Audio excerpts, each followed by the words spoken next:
believe that leadership isn't a position or a role, it's an action and a choice.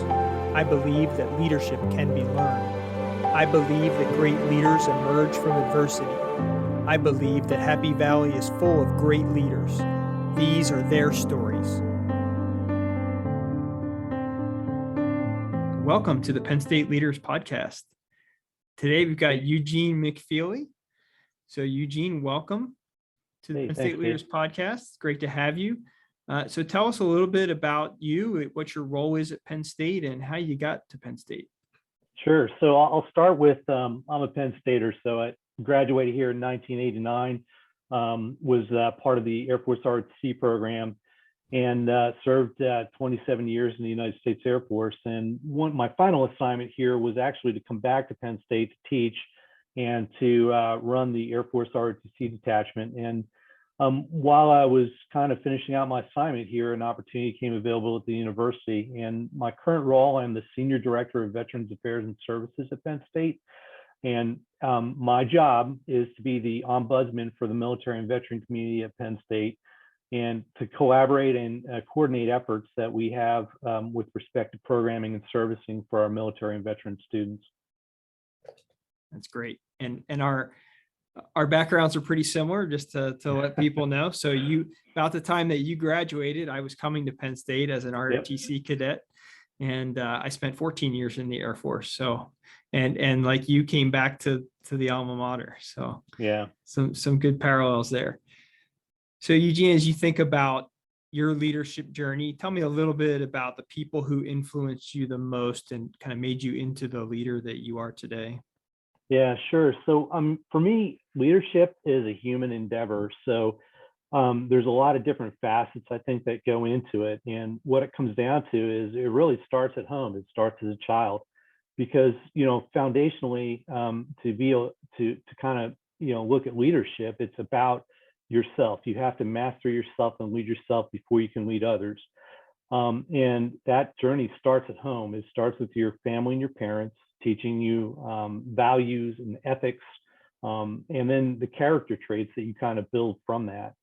And then as you grow and as you're kind of watching others around you lead, you're a student at that point. You're learning about leadership all the way through your entire life. And so, foundationally, my parents started me on that journey. And then throughout my time, up until this point, it's really those that I've either worked for as a follower that I learned leadership from, and then opportunities that were afforded to me during that time that kind of shaped. So there's not really one particular person that I can point to, but what I'd say is there's a whole team of folks that have helped me along through my leadership journey and through life. And it starts at home, and it goes on. And one thing I will say about leadership, and maybe sometimes it seems counterintuitive, but you can learn to be a good leader just as much from observing a bad leader as you can a good leader at the end of the day.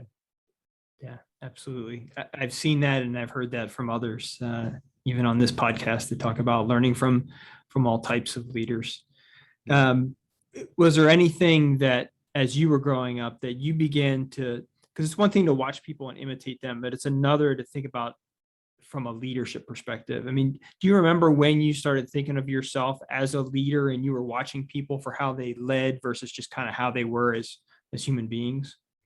Yeah, and I think that really big transition happened for me really in college, and kind of the situations that I was put into. So obviously going through ROTC, it's very leadership focused, and the program, that's the primary goal of the program, is to build young leaders.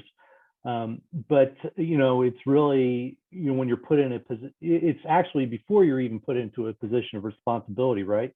So you can be an informal leader and have just as much influence on a situation, what's going on. So it's really, I think for me, it became a time when I became involved with something that was bigger than myself, and that I started to have a vested interest in a common goal or an organization I was part of, that kind of really, started that flick of the switch, if you will, from kind of a passive observer to someone who's, jumping in and actively trying to help influence the situation so that we can achieve a goal or work towards a mission, or affect change in an organization. So, it's part of being part of student groups and part of other groups of folks that you're trying to get stuff done that started. And it started in an informal capacity, right? So, you as a team player, you're trying to help the team succeed and kind of stepping in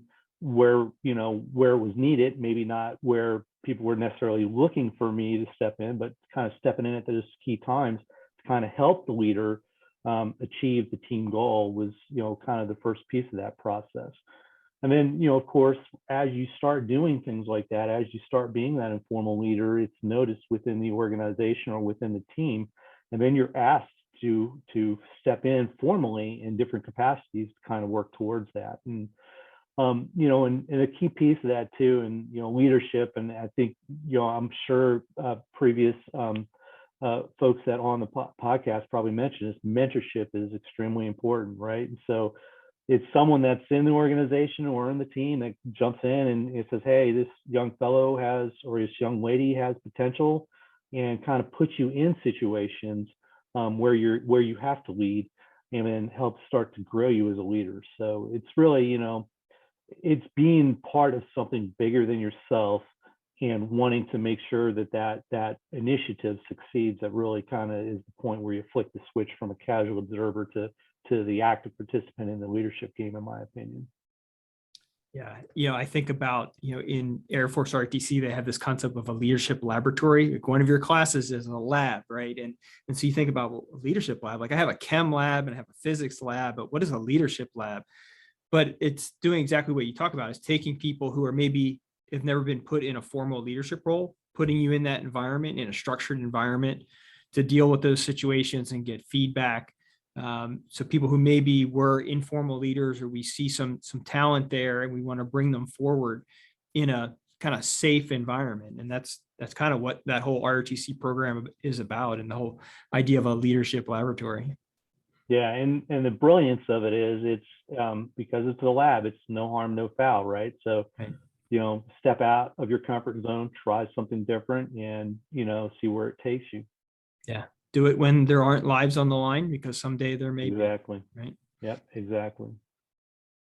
So Eugene, as you think about your background, were there any times of adversity in your life or your career that influenced the leader that you became? Yeah, I would say that is an absolute adversity has been part of everything I've done in a lot of different ways, just due to the nature of the business that I was in the Air Force, and what we're doing. But I think that, really, for me, when faced with adverse situations in the leadership realm, what it really kind of speaks to me, for those situations, is that you fall back on your core set of values, your core set of ethics, and your essentially your character at those times, right? So I think that what it kind of highlighted to me is that why the foundation is so important in the leadership game, is that in times of adversity and in times of challenges where there's a lot on the line, it's that character, it's that value set, it's that ethics set, and those morals that really drive sometimes how you react. It's at what your core. And when you are put in a situation where things are very dynamic and things are very chaotic, that's really what you're going to go back to. So as leaders, it's very important. And sometimes we kind of focus on a lot of different things when we're teaching leadership. But I think, the character, the values, the ethics, and all those things are so important, because at the end of the day, when the tough decisions are on the line, that's what's going to guide you. That's going to be your compass to make, good decisions at the end of the day. And I think the other thing too, when facing adversity, it's very important as a leader to have a group of not only mentors where you can potentially turn to those individuals in those times to kind of discuss your thought process and where you're going to, kind of go with respect to your leadership decisions. But it's also very important to listen to the folks that you're leading, right? So you need to be open-minded. You need to be able to take input and kind of process that and, determine what's the best way to move forward, right? So, in adversity and crisis, it's not the time to shut down. It's not the time to stop listening and just move out.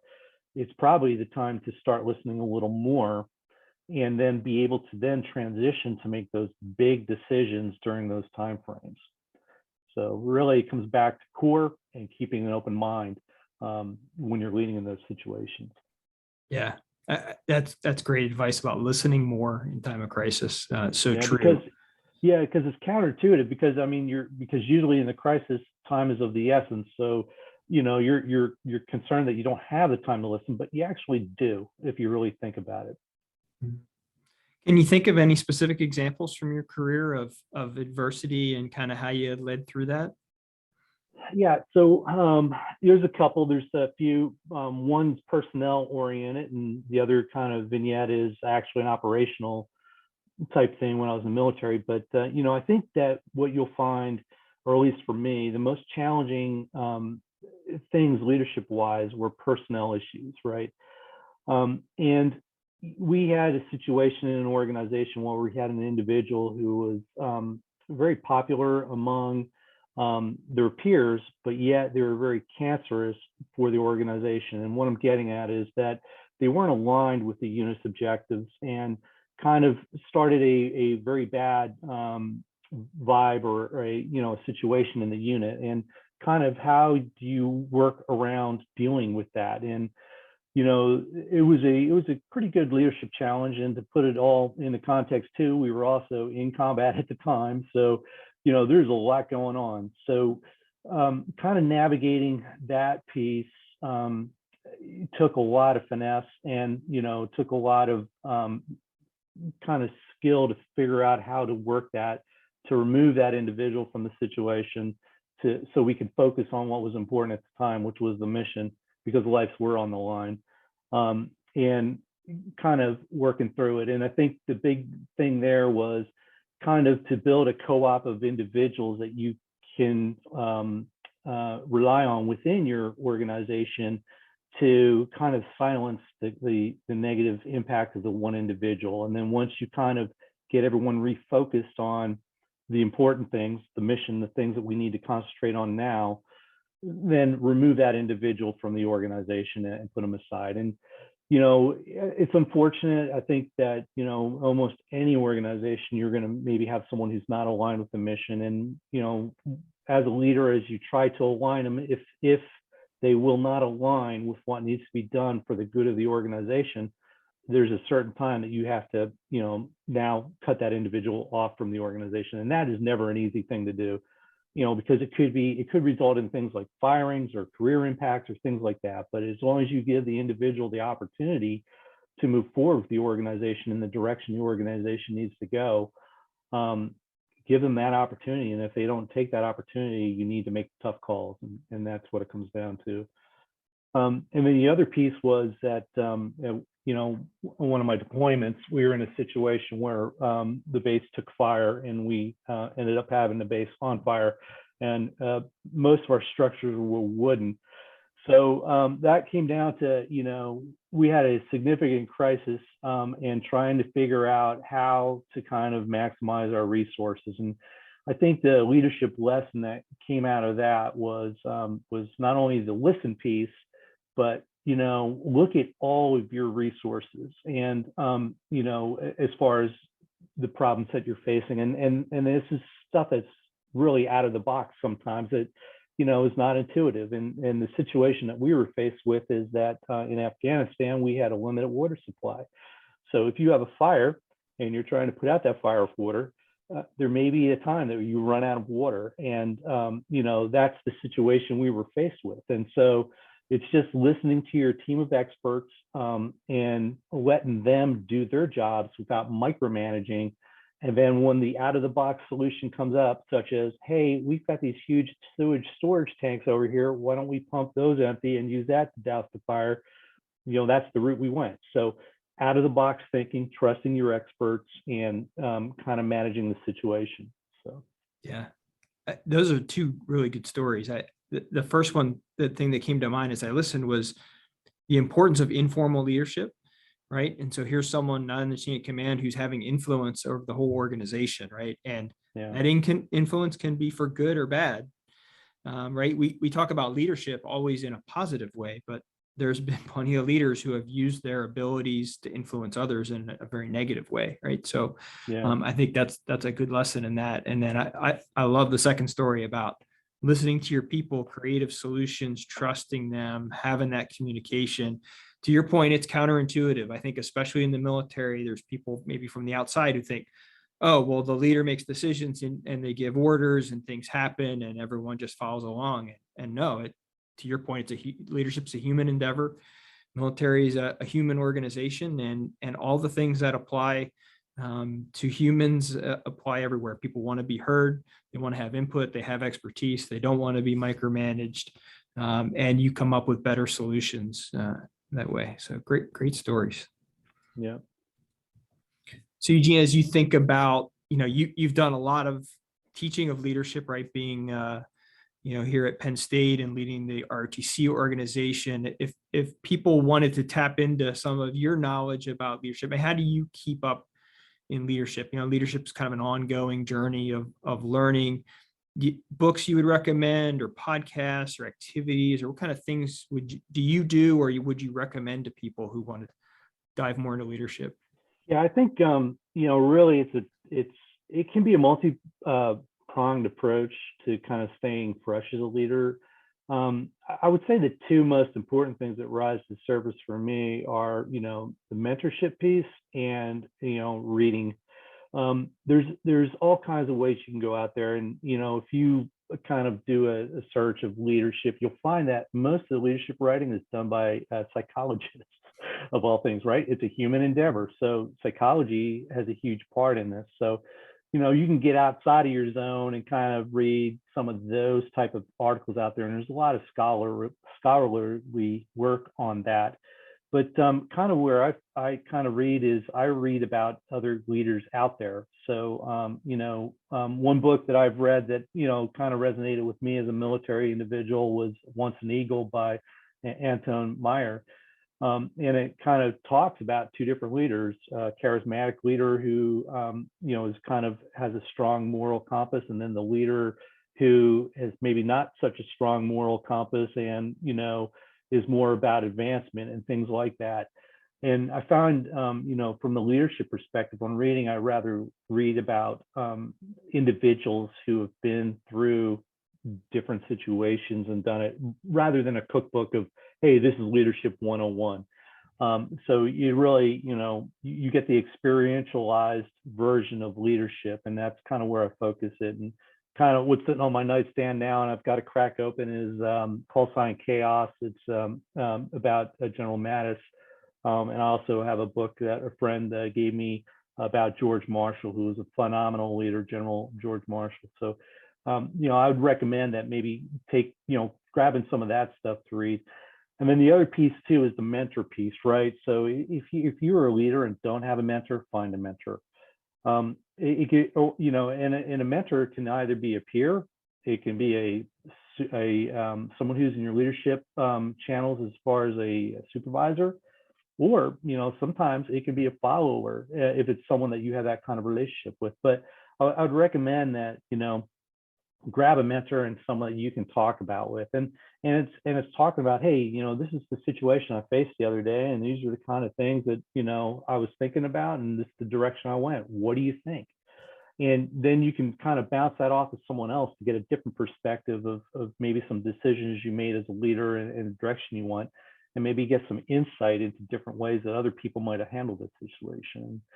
And teaching, when I was teaching leadership on a daily basis, I used to talk a lot about being a leader is a lot like being a chameleon, because there's a lot of different things at play. It's very complex. It's art and science, and you have to adjust. So you have the leader, you have the followers, you have the situation. All those have to overlap to intersect for the mission, and then you've got the environment surrounding everything else. And, while you as an individual may have a specific leadership style that resonates with you and that you prefer, that might not connect with the situation. That might not connect with the individuals you're leading. So you might have to change it up. And, the example I'll throw out is your leadership style when you're out with a group of coworkers about where to go for lunch is going to be very different from your leadership style, when you're trying to implement a new program that's maybe not popular in your organization. So you have to have a huge toolkit of leadership tools, which you can kind of reach into that toolkit and use for situations as they present themselves. Or if you see your current leadership style is not resonating with the people you're leading and you need to figure out something else to get the mission done, you kind of need that broad spectrum. And you're going to get that from reading and talking to other people and mentors about how they handle situations. Yeah. I like your analogy of the toolbox. And I think one of the things the military does well is get people, we change jobs frequently, right? That's one of the things that we get used to in the military. And some people look at the outside, that seems strange, right? You're in a job a year and 2 years and you're changing already. And how do you have impact? But to your point, it's that toolkit, right? It's all those different situations that you encounter in all those different organizations and jobs and environments that builds up that toolkit as we prepare a leader from, brand new second lieutenant to move into, potentially, the whole system is built to build senior leaders who have that toolbox that you're talking about. Yeah. The other thing that came to mind as you talked about mentorship is how hard it is as a leader to detach yourself from the situation you're in and to kind of see it objectively. You're in the middle of it. And so I think whether you can do that as an individual or you bring someone else in to do that for you, you got to find a way to do that. Mm-hmm. Some people have that ability to kind of detach and reflect even in real time to do that. There's one podcast I listened to, Jocko Willink, who's a Navy SEAL, and he talks about just being able to take a step back, 1 foot from an operational situation, and all of a sudden getting some perspective on it. And that's kind of the analogy that he uses, what a difference that makes, and just taking that step back. I remember I was working with one of my employees, and he would consistently run meetings and be running the meeting. I said, when you're running the meeting, you lose the ability to observe the meeting. Why don't you give some of your subordinates the ability to run the meeting, let them take turns. That's good experience for them. And now all of a sudden you're immediately detached from the meeting and you're going to see things in that meeting that you've never seen before. And it turned out to be really effective. And I was able to figure that out because I was watching him run the meeting, right? So I was a little bit detached from being in that meeting and said, hey, I think this can benefit you. So that's what came to mind for me as you talked about mentorship. Is it's a way to get that detachment from the situation, and to your point, from experienced leaders who are seeing it for you. Yeah, and that's huge. And just kind of a point that you brought up too, Dave, is that in my opinion, one of your big roles as a leader is to create future leaders. No matter where you're at, you don't have to be in the military; it can be in any organization. So, I think that the point that you brought up is the secondary benefit of having your subordinate lead the meeting instead of you as the person who always does it is you're now helping that person and mentoring that person and growing them as a leader to kind of fill that role, right? I think our jobs as leaders is to make ourselves expendable from the standpoint of that we grow and groom those that we're working with to, exceed us, and that's kind of what it's about. Yeah, absolutely. So just to kind of wrap up, do you have any web or social media presence if someone want to learn a little more about you? Or I do not. And my boys give me a hard time about that. So, yeah, I'm kind of a little bit under the radar with respect to that, Dave, and I probably need to maybe change that up a little bit. Well, you're in good company. I think just about everyone that I've talked to so far has given a similar answer. So I'm guessing it may be a bit of a generational thing, but I'll keep asking the question because I know eventually I'll get to some leaders who have jumped into that. Yeah. But Eugene McFeely, thank you so much for your time today. Thank you for your service to the nation and to Penn State. Yeah, thanks, Dave, and same to you. I appreciate it and appreciate the opportunity to have the discussion.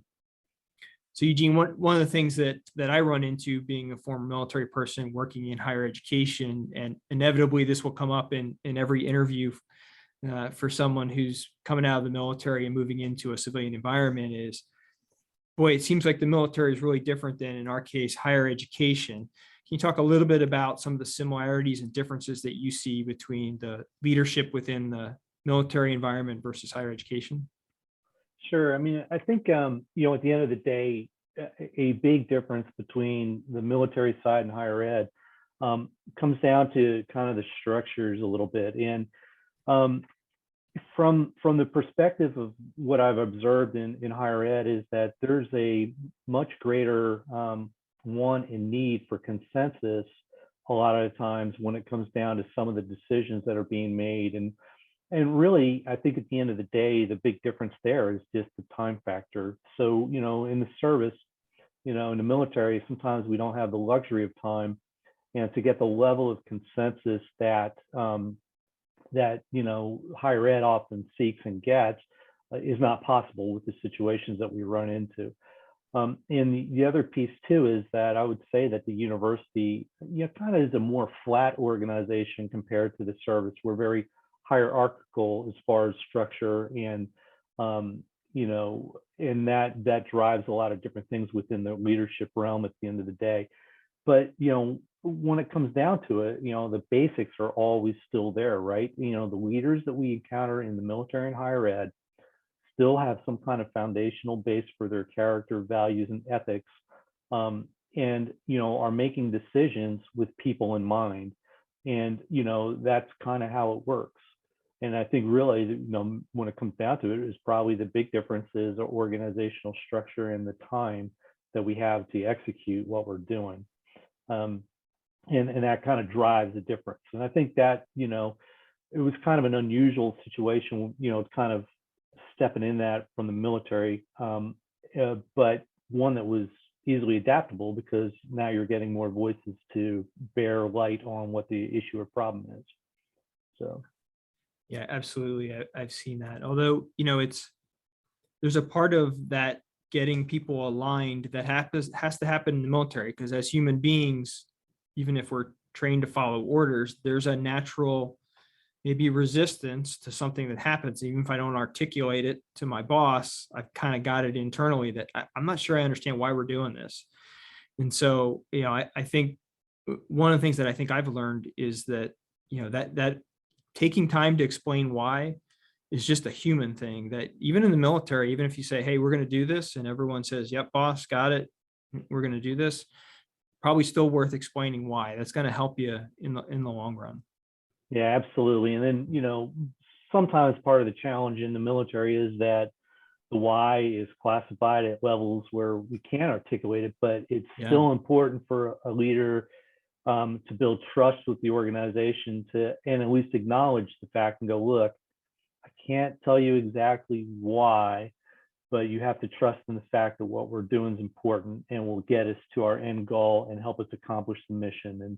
And acknowledging that, because you're right, Dave, the why is so important, right? And there's actually a book written about it, The Why. And really that's part of the alignment, the motivation, and kind of helping people get to where we need to go. Because if people know the why, that's where creativity comes in, because that might not be, within your construct as a leader, you might not have thought about some of these other ways to get to the end state that you're trying to do. But if you give them the why, man, that brings out all kinds of creativity and alignment within the organization. Yeah, absolutely. I think about your story that you told earlier about the fire, and to your point, if people don't understand the why, they're not going to come up with that creative solution of throwing sewage on top of a fire and conserving water, right? Yeah. Can you talk a little bit about, so you work with veterans coming to Penn State. Can you talk a little bit about what that experience is like, and how Penn State is helping veterans make that transition from military status into becoming a full-time student? Sure. And so our military students, and in particular our veterans, are adult learners. So they're older than the general population of what we serve here at Penn State. And there is a big transition that happens for veterans as they're departing the service and coming into higher ed, and it's for a lot of different reasons. Our service members have typically been out of school for a long time, so it's been a long time since they've had high school level calculus, and now they're stepping in a situation where, they need that calculus skill set, right? And that could have been something that they did 2 to 6 years ago. So there's the challenge from that perspective, and then there's also the challenge that they're leaving typically, in the military, their units, which are very tight knit organizations. Really the unit gives the person their support structure. Their rank within that unit kind of tells them where they're at in the hierarchy of things. And all the units have very specific missions, and that gives them their purpose at the end of the day. So that when you come to something like the university or higher ed or Penn State, those constructs are not there. It is Penn State is like the smorgasbord. So it's all about the experience. There is no necessarily right way to go through, the university, and where you fit in everything. It's where you find your place. So sometimes kind of making those adjustments where you've had those things kind of defined and were known into a situation now where it's a wide open aperture can be daunting for some folks, and need a little assistance to kind of make that transition, as they're leaving that tight knit structure to something that's more wide open and very diverse in nature.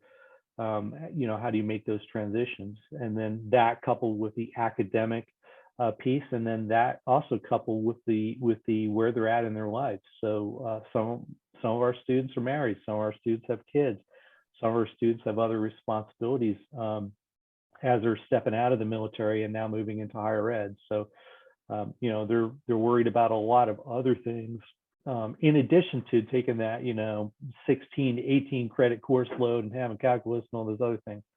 So it's really about helping making them aware that there are resources to help them as they're transitioning, and also that if there's things that we haven't thought of to kind of help with that transition, have somewhere where they can turn to voice their concerns so that we can then see what we can do to help them make the transition. So there are challenges for folks, along the lines of other things. Not all, a kind of a stereotype or misconception is that all veterans are broken in some way or shape or form. That's not true. But there are some veterans that do carry baggage as a result of their service, whether that's a traumatic brain injury, PTSD, military sexual trauma. There's a lot of different things that can happen during the course of one's service that, again, where there may be a need for some additional help or services, right? And so that's why we here at Penn State are here to kind of help with that. Every campus has an office where we have veteran liaisons and folks to help with that transition. And then if we don't have resources in-house, that we do know where we can find resources, because there's a lot of resources at the state, federal, and actually also at the nonprofit level where we can get help for our veterans and kind of making the linkages there. So it's all about helping these young, men and women who have, put their life on pause to serve, make the transition, because, they have a lot to offer. They have a lot of service left in them, and we want to see them succeed as they're coming to Penn State. So any barriers that we can kind of help remove, is kind of what we focus on.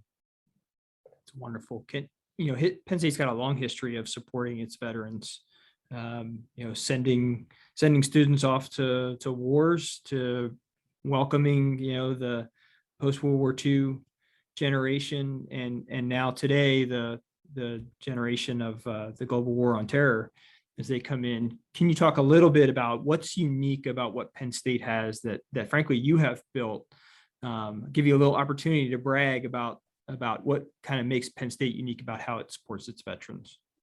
Yeah, and I think what it comes down to, Dave, is level of commitment. And you'll see a lot out there about military friendly ratings and things like that. And we here at Penn State don't focus on ratings; we focus on culture.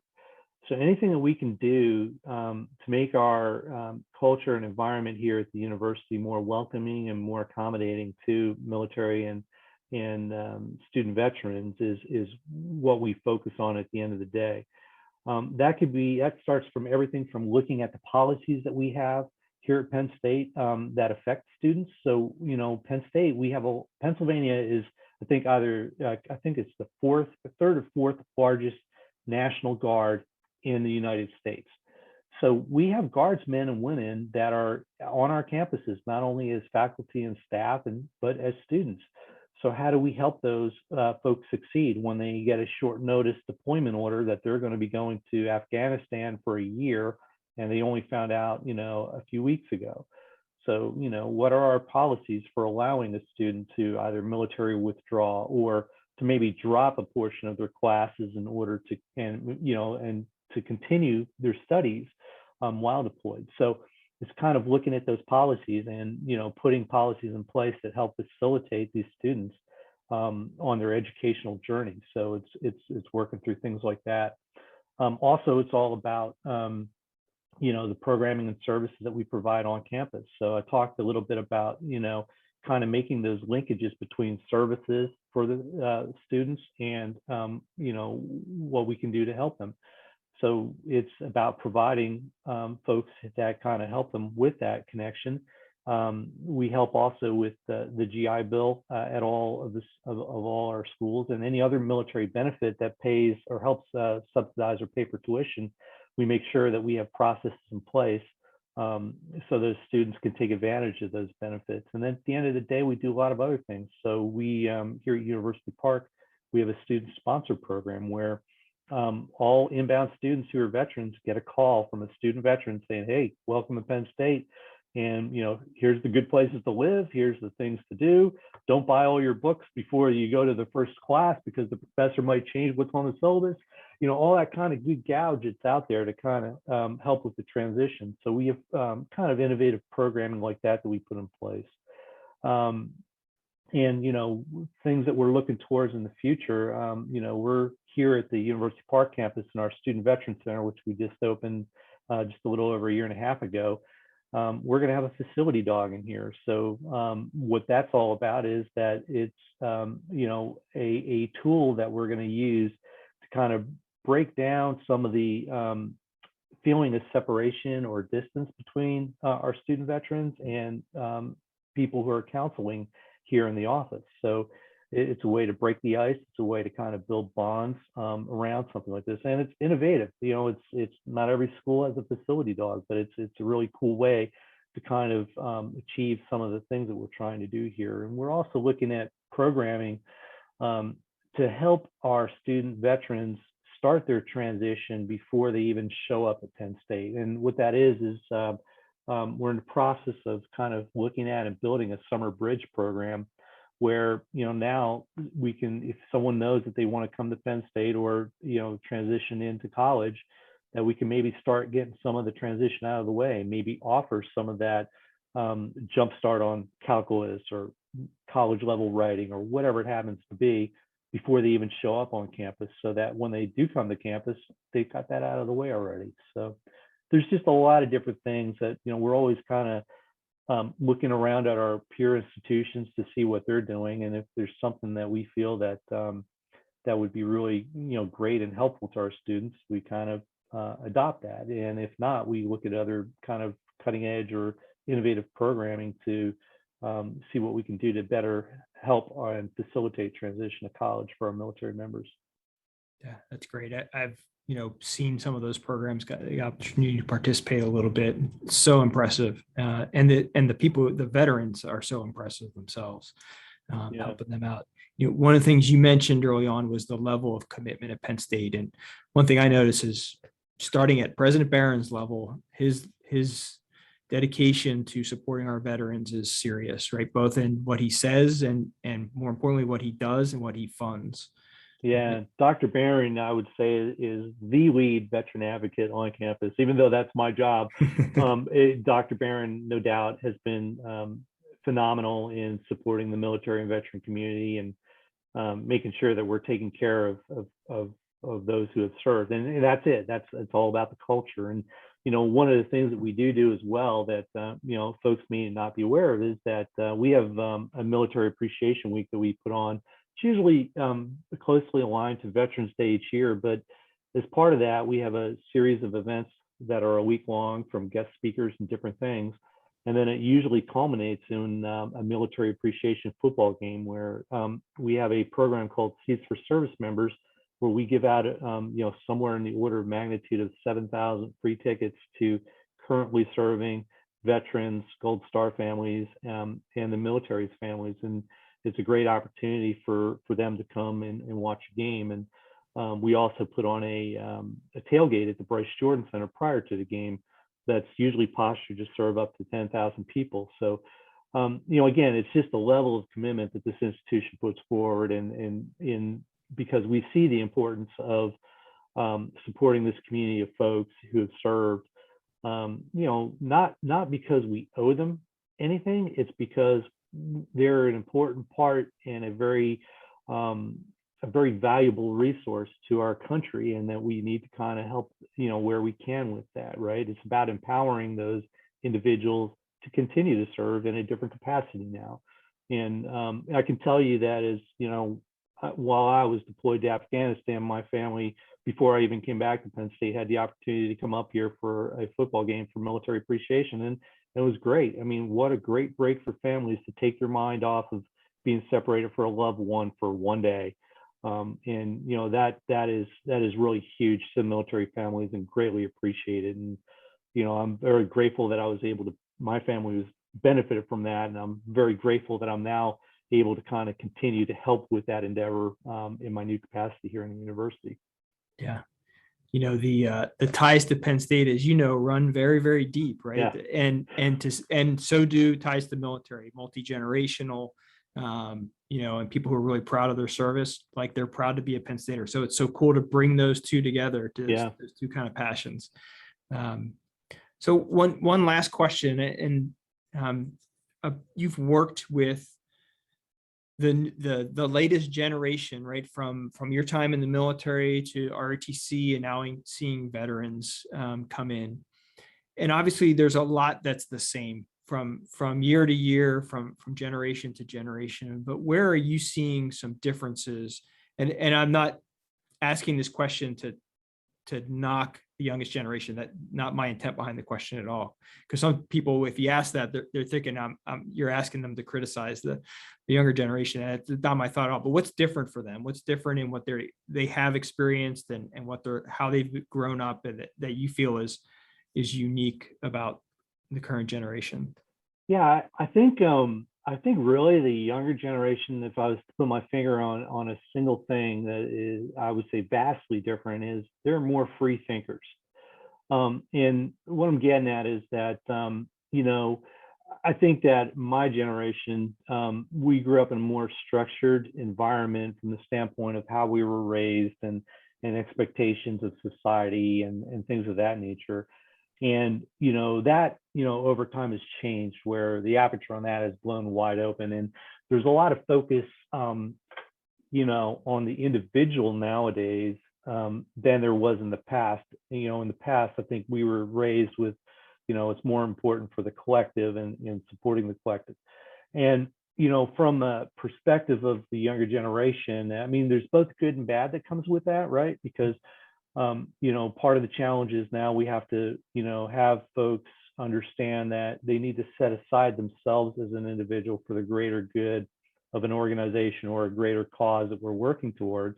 So to give up a little bit of that individualization, right? And that kind of maybe looking more internally for their own needs to, the needs of a greater group.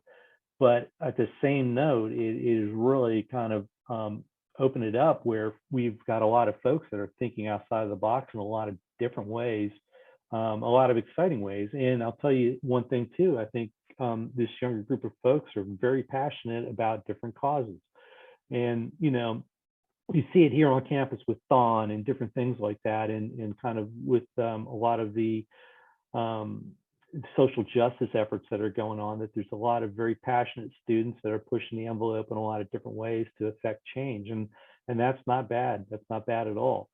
And I think it's part of it, is to harness that for the greater good in a lot of different ways. And that's kind of, where I see the biggest change right now for our younger generation is arising. But I was just talking to some friends that I went through ROTC this weekend with, and I think the comment around the table was, man, if we were competing against these kids that are coming up through the program today, we probably wouldn't have made the cut, because there's a lot of young smart folks out there that have maybe a broader view of a lot of different things, and are more open to a lot of different thought than maybe what the older generation was. And I think that that's not necessarily a bad thing. But at the same note, there's that part about, hey, we need to focus maybe a little bit less on individual needs, and to be thinking a little bit more about the larger picture here, which sometimes can be a challenge.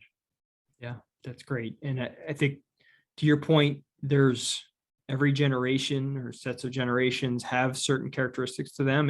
And the challenge for leaders is understand them and then fill in some of those gaps, or bridge some of those gaps where something maybe has been missed or less emphasized in a particular generation. And so I think that's a great way to approach it a little bit.